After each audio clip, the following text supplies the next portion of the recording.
Hola chicas y chicos, bienvenidos a este nuevo tema, transformaciones políticas y el fin de la Edad Media. Vamos a ver entonces qué cambios políticos hubo en esta época, a quienes afectó, recordando primero que nada que los señores feudales habían perdido justamente mucho poder debido a las pestes, a las hambrunas, y quienes ahora tenían más poder eran los reyes y emperadores, que habían logrado someter a estos territorios y hacerlos parte de sus reinos, bien, con lo cual ellos amasaban más poder.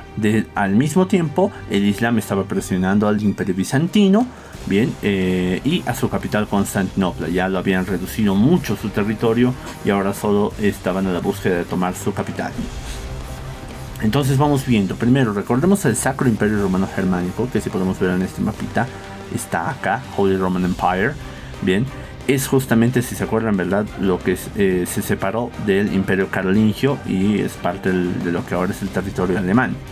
Bien, ¿qué pasó en estas épocas?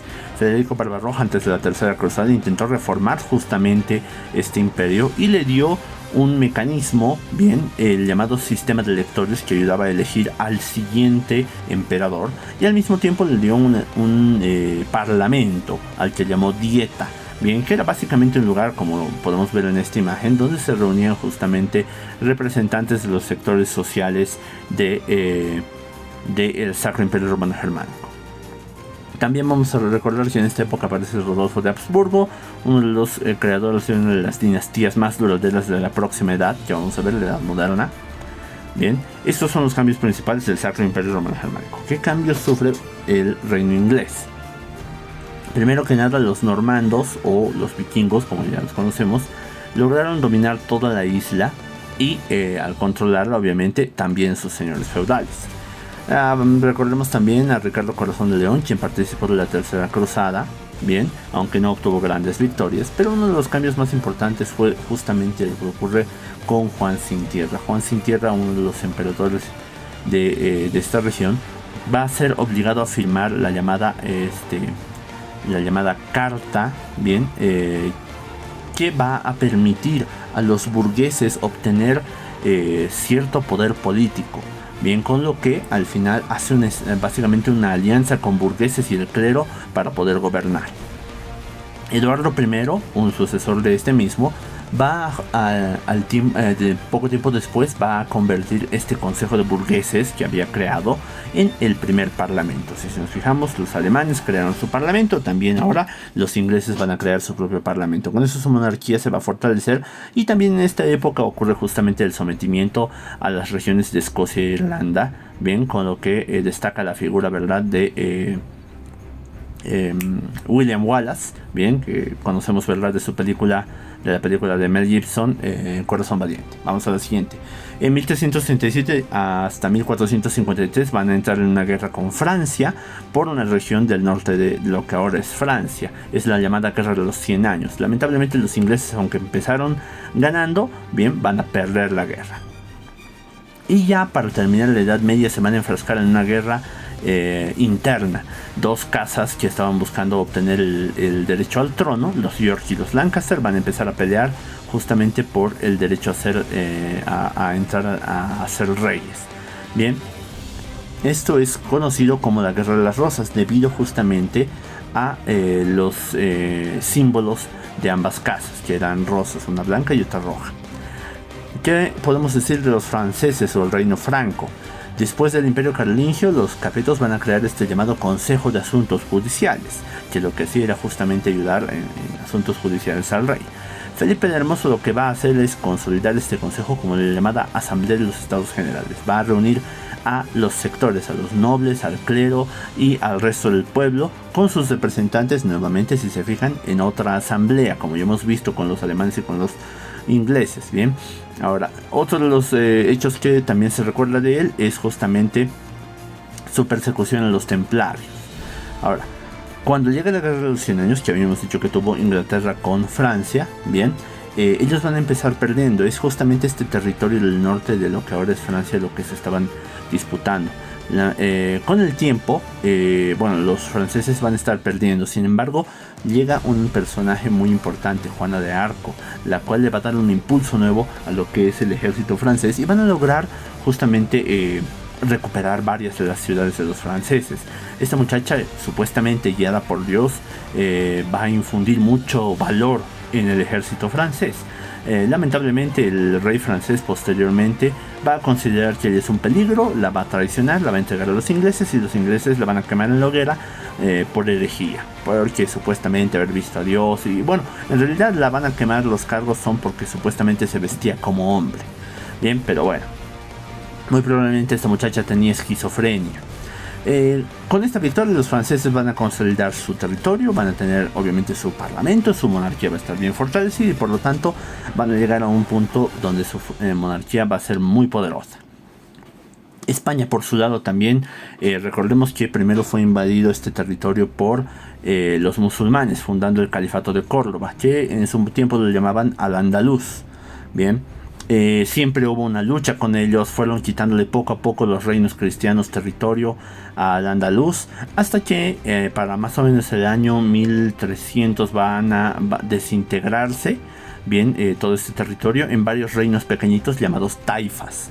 Bien, de ahí en adelante va a ser básicamente pelea por ir reduciendo estos territorios, y muchos de estos reinos que podemos ver acá, bien, lo que hacían para ser más fuertes era tener matrimonios entre ellos.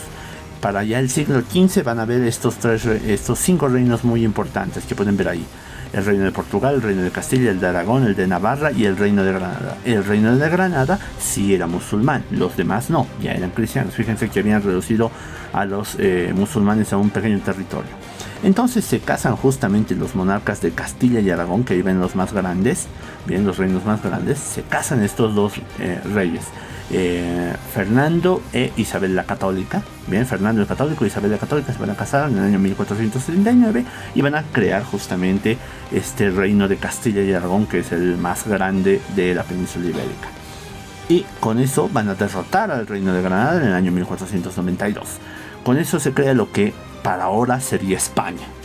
Italia, por su lado, estaba dividida en varios reinos chiquititos, pero tenían una característica importante: eran sede del comercio, eran grandes urbes, que de hecho eran ciudades muy autónomas, que se gobernaban sin necesidad de un rey. Entonces muchas de estas ciudades empezaron a coger comercio, y con ello gente que venía del Imperio Bizantino, que estaba siendo atacado por los musulmanes. Gracias a eso obtuvieron muchos estudiosos, muchos artistas, y de ahí que vamos a ver en los siguientes temas, el Renacimiento empieza justamente en Italia, en estas ciudades.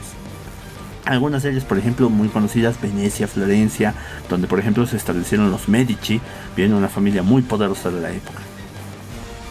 Otros, Suiza se independiza gracias a, inspirada, bien, se independiza de Austria, gracias a la inspiración de la leyenda de Guillermo Tell, un gran arquero, ¿verdad? Si recuerdan, ¿verdad? Eso de una manzana sobre la cabeza de alguien y con un arco le dio bla bla bla bla bla. Roma empezó a perder mucha autoridad debido a los problemas, ¿verdad? Con las cruzadas, a su ineficiencia contra la peste, etcétera, etcétera. Y además de que muchos de estos papas eran de verdad muy malos papas. Generalmente se dedicaban más a hacer familias de mafiosos más que otra cosa, gente que cooptaba poder, y además obviamente no respetaban para nada las reglas de su propia religión.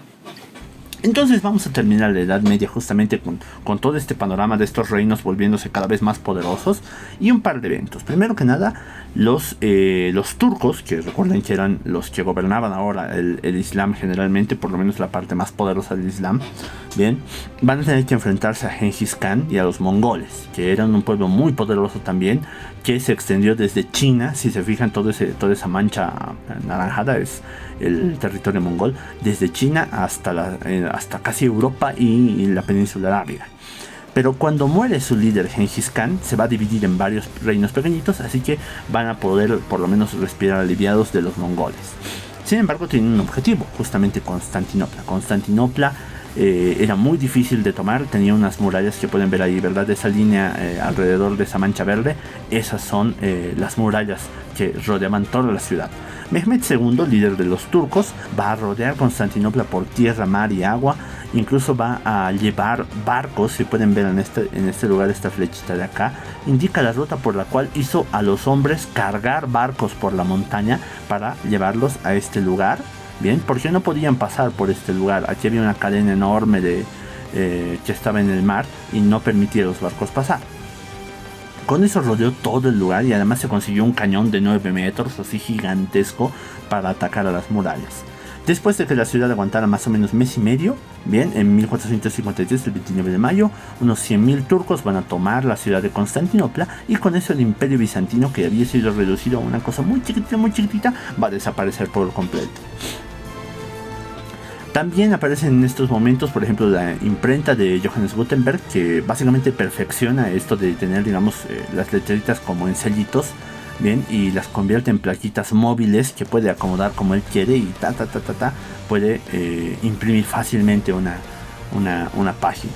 También en 1492, bajo el auspicio de los reyes españoles, un italiano, Cristoforo Colombo, va a viajar desde España, desde el puerto de Palos, hacia Asia, pero va a toparse en medio con América, ¿verdad? El llamado descubrimiento de América, pero que para nosotros es la invasión europea a América. Terminamos entonces diciendo que, primero que nada, los señores feudales pierden poder y quienes empiezan a tener más poder son los reyes, los emperadores y muchas de estas ciudades prósperas de Italia que habíamos dicho. Con la muerte de tanta gente, ¿verdad? Con la peste, con la hambruna, con las guerras, muchos nobles van a enriquecerse más. Bien, estos nobles y burgueses van a obtener más riquezas. ¿En qué van a usar muchas de estas riquezas? En hacerse con cargos políticos. Esa riqueza les va a permitir tener influencia y poder político. Gracias también a esa riqueza van a ir impulsando las artes, financiando las artes, y gracias a eso muchas artes van a ir creciendo, también como una muestra de poder de estos nobles y de estos burgueses. La religión a su tiempo va a ir perdiendo preponderancia y va a empezar a dividirse, y vamos a ver pronto qué divisiones va a tener. Y finalmente la guerra va a cambiar también gracias al descubrimiento de la pólvora, que va a empezar a utilizar otro tipo de guerra, ya que no va a ser suficiente las armaduras para defenderse de la pólvora y de sus artilugios. El Islam va a unificarse ahora bajo la bandera de los turcos otomanos, que van a ser el poder más importante de la edad moderna.